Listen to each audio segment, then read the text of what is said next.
नमस्कार मंडळी, मी अर्चना स्वागत करते आहे तुमचं आपल्या नमो संभवामी या चॅनलमध्ये. नुकताच मार्गशीर्ष महिना संपून पौष महिन्याला सुरुवात झाली आहे आणि या पौष महिन्यामध्ये रविवारचं सूर्यनारायणाचं व्रत करण्याची पद्धत आहे. हे व्रत जणी अनेक बायका करतात. सूर्याची उपासना केल्याने आपल्या सर्व मनोकामना पूर्ण होतात. त्यामुळे जाणून घेऊया की सूर्यनारायणाचं व्रत कसं करायचं आहे आणि त्याचे नियम काय आहेत, सूर्यनारायणाचं व्रत कुणी करावं, त्याची पूजाविधी काय आहे. त्यामुळे व्हिडिओ शेवटपर्यंत नक्की बघा. व्हिडिओ जर तुम्हाला आवडला तर व्हिडिओ लाईक करा, चॅनलवरती नवीन असेल तर चॅनलला सबस्क्राईब करा आणि बेल आयकॉनला देखील प्रेस करा, जेणेकरून नवीन व्हिडिओचं नोटिफिकेशन तुमच्यापर्यंत पोहोचू शकेल. आणि हा व्हिडिओ इतरांना देखील शेअर करा, जेणेकरून त्यांना सुद्धा ही माहिती मिळू शकेल. तर हे व्रत करण्यासाठी तुम्हाला काय काय साहित्य लागणार आहे, म्हणजे पूजेची मांडणी करण्यासाठी काय साहित्य लागणार आहे ते आपण आता बघणार आहोत. पूजेची मांडणी करण्यासाठी एक पाट लागेल आणि त्यानंतर एक तांब्याचा तांब्या घ्यायचा आहे. त्यामध्ये शुद्ध जल घ्यायचं आहे. ते सूर्याला त्याचा अर्घ द्यायचा आहे.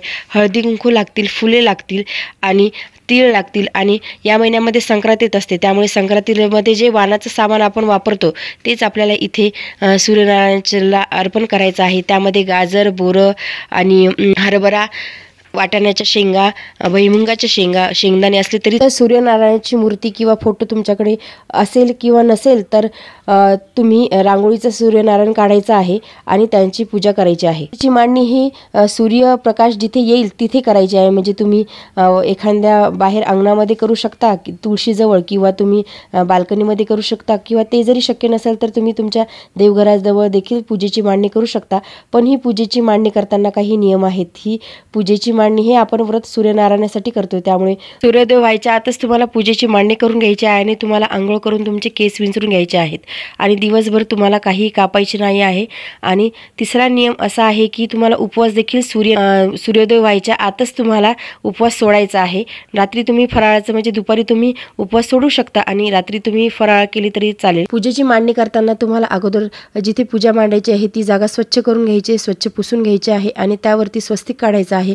आणि स्वस्तिक काढल्यानंतर त्यावरती पाट ठेवायचा आहे आणि पाटावरती सूर्यनारायण हे रांगोळीने आपल्याला रेखाटायचे आहेत. म्हणजे तुम्हाला जसं जमल, जसं स्किल असेल तसं तुम्ही छान सूर्यनारायण काढा आणि त्यांच्या शेजारीच रानूबाई काढा. हे सगळं झाल्याच्या नंतर तुम्ही त्यांना हळदी कुंकू अर्पण करायचं आहे आणि त्यानंतर फुले अर्पण करायचे आहेत. त्यानंतर तुम्ही जे सामान घेतलं होतं, म्हणजे गाजर, वाटाण्याच्या शेंगा, भुईमुगाच्या शेंगा, पेरू किंवा हरभरा, जे तुम्ही तुमच्याकडे अवेलेबल असेल ते सुद्धा अर्पण करा. त्यानंतर सूर्यनारायणाला दूध आणि साखरेचा नैवेद्य अर्पण करायचा आहे. दूध उकळलेलं नसेल तर उकळलेले दूध देखील तुम्ही घेऊ शकता आणि अक्षता घ्यायच्या आहे आणि तिळाचा एखादा पदार्थ देखील तुम्ही सूर्यनारायणाला अर्पण करू शकता, किंवा तीळ आणि साखर अर्पण केली तरी सुद्धा चालेल. नैवेद्य दाखवल्यानंतर धूपम दीपम नैवेद्यम समर्पयामी म्हणायचं आहे. पाटाची भोवती रांगोळी काढून सुशोभित करायचं आहे. आणि हे रविवारचं व्रत हे पौष महिन्याच्या पहिल्या रविवारपासून सुरुवात करायचं आहे आणि रविवार येथील पौष महिन्यामध्ये ते व्रत करायचं आहे आणि नंतर याचं उद्यापन करायचं आहे. तुम्ही 4 रविवार करू शकता किंवा 12 रविवार करू शकता किंवा पूर्ण वर्षभर देखील करू शकता. आणि 4 रविवार झाल्याच्या नंतर उद्यापन करायचं आहे.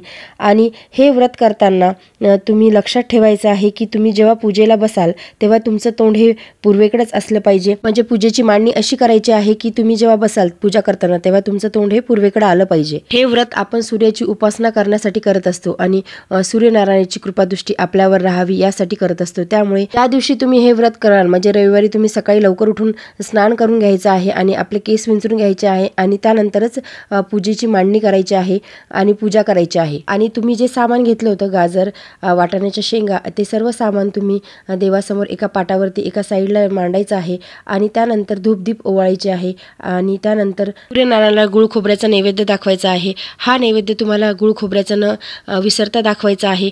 तुम्ही गुळ पोळी, म्हणजे तीळ गुळ पोळी याचा देखील नैवेद्य दाखवू शकता. आणि हे व्रत असताना म्हणजे रविवारी एक याची सूर्यनारायणाची आणि रानूबाईची एक कथा येते. पौष महिन्यातली ती कथा असते. ती कथा आपल्याला वाचायची आहे. त्यानंतर सूर्याचा ओम घृणी सूर्याय नमः या मंत्राचा 108 वेळा जप करायचा आहे. त्यानंतर सूर्यनारायणाची आरती करायची आहे. आणि त्यानंतर तुमच्याच्याने जर शक्य झालं तर सूर्यसूक्त देखील तुम्ही म्हणू शकता. त्यानंतर जेव्हा सूर्योदय होईल तेव्हा सूर्याला अर्घ द्यायचा आहे. तर सूर्याला अर्घ देण्यासाठी एका तांब्यामध्ये तुम्ही शुद्ध पाणी घ्या. म्हणजे तुमच्या घरातलं जे काही पाणी असेल ते घ्या. तुमच्याकडे गंगाजल असेल ते सुद्धा त्याच्यामध्ये तुम्ही टाकू शकता. त्याच्यामध्ये तुम्ही फुले टाका, अक्षता टाका, हळदी कुंकू टाका आणि तीळ, आठवणीने तीळ टाकायचे आहे. आहे, जेव्हा सूर्योदय होईल तेव्हा सूर्याला अर्घ्य द्यायचा आहे. तर सूर्याला अर्घ्य देताना तुम्ही सूर्याला अर्घ्य हा सकाळी जेव्हा सूर्य उगवतो तेव्हापासून 9 वाजेपर्यंतच तुम्हाला सूर्याला अर्घ्य द्यायचा आहे. सूर्याला अर्घ्य अर्पण करताना तुम्ही ओम गृहिणी सूर्याय नमः या मंत्राचा 11 किंवा 21 वेळेस जप नक्की करावा. करण्याची वेगवेगळ्या ठिकाणी वेगळी पद्धत आहे. आमच्या इकडे हे व्रत सूर्याची रांगोळीनेच प्रतिमा काढून त्याची पूजा करतात आणि काही ठिकाणी सूर्याची 6 मंडलं देखील मांडतात. आपण हे व्रत सूर्याची आपल्यावरती कृपादृष्टी व्हावी यासाठी करत असतो आणि एकदा का आपल्याला सूर्याची कृपादृष्टी झाली की आपल्या सर्व इच्छा आकांक्षा पूर्ण होतात, म्हणून हे व्रत करायचं असते. तर हे व्रत कुणी करायचं आहे? सुवासिनी बायका, मुली किंवा पुरुष देखील हे व्रत करू शकतात. या व्रताचे काही नियम आहेत ते मी तुम्हाला सांगते. तर तुम्ही ज्या दिवशी तुम्हाला उपवास आहे म्हणजे हे व्रत करायचं आहे त्या दिवशी तुम्ही सकाळी लवकर उठायचं आहे आणि स्नान करून घ्यायचं आहे आणि लाल वस्त्र परिधान करायचं आहे. सूर्यनारायणाला लाल वस्त्र हे आवडते, त्यामुळे तुम्ही लाल वस्त्र जर का परिधान केलं तर उत्तमच. त्यानंतर तुम्ही तुमचे केस विंचरून घ्यायचे आहे आणि पूजा करायची आहे. सूर्योदय झाल्याच्या नंतर केस विंचरायला चालत नाही. आणि या व्रताचा दुसरा नियम असा आहे की या दिवशी काही कापू नये आणि काही कुटू देखील नाही. आणि या व्रताचा तिसरा नियम असा आहे की हा एक वसा आहे, म्हणजे एकीपासून दुसरीकडे जातो. त्यामुळे तुम्ही जेव्हा याची कहाणी जेव्हा तुम्ही वाचत असाल तेव्हा तुम्ही आपल्या शेजाऱ्या पाजारांना ही कहाणी ऐकण्यासाठी बोलवायचं आहे. ते जर तुम्हाला शक्य नसेल तर तुमच्या घरातील कुटुंबाला तुम्ही ही मुलांना ही कहाणी ऐकू शकता आणि तेही शक्य नसेल तर तुम्ही देवघरात बसून देवांना देखील ही कहाणी सांगू शकता, ऐकवू शकता. त्याचा चौथा नियम असा आहे की सूर्यास्त व्हायच्या आतच तुम्हाला उपवास सोडायचा आहे आणि त्यानंतर तुम्ही म्हणजे निराहार राहिलं तर चांगलं, पण जर तुम्हाला भूक लागली तर तुम्ही फळहार किंवा काही फराळ करू शकता. काही ठिकाणी हा उपवास मिठाचे पदार्थ न खाता करतात, त्याला अळणी व्रत असे म्हणतात. उपवास सोडताना देखील बोटव्याची खीर आणि तिळगुळाची पोळी खाऊनच, गोड पदार्थ खाऊनच उपवास सोडतात. 4 रविवार झाल्याच्या नंतर म्हणजे चौथ्या रविवारी या व्रताचं उद्यापन करायचं आहे. उद्यापनामध्ये तुम्ही आपण जशी दर रविवारी पूजा केली तशी पूजा मांडणी करायची आहे आणि संध्याकाळी तुम्ही एखाद्या मंदिरामध्ये जाऊन गहू, लाल कपडा, गूळ, केशर दान करू शकता आणि तुम्ही तुमची यथाशक्ती जर तुम्हाला दक्षिणा द्यायची असेल तर ती देखील तुम्ही देऊ शकता.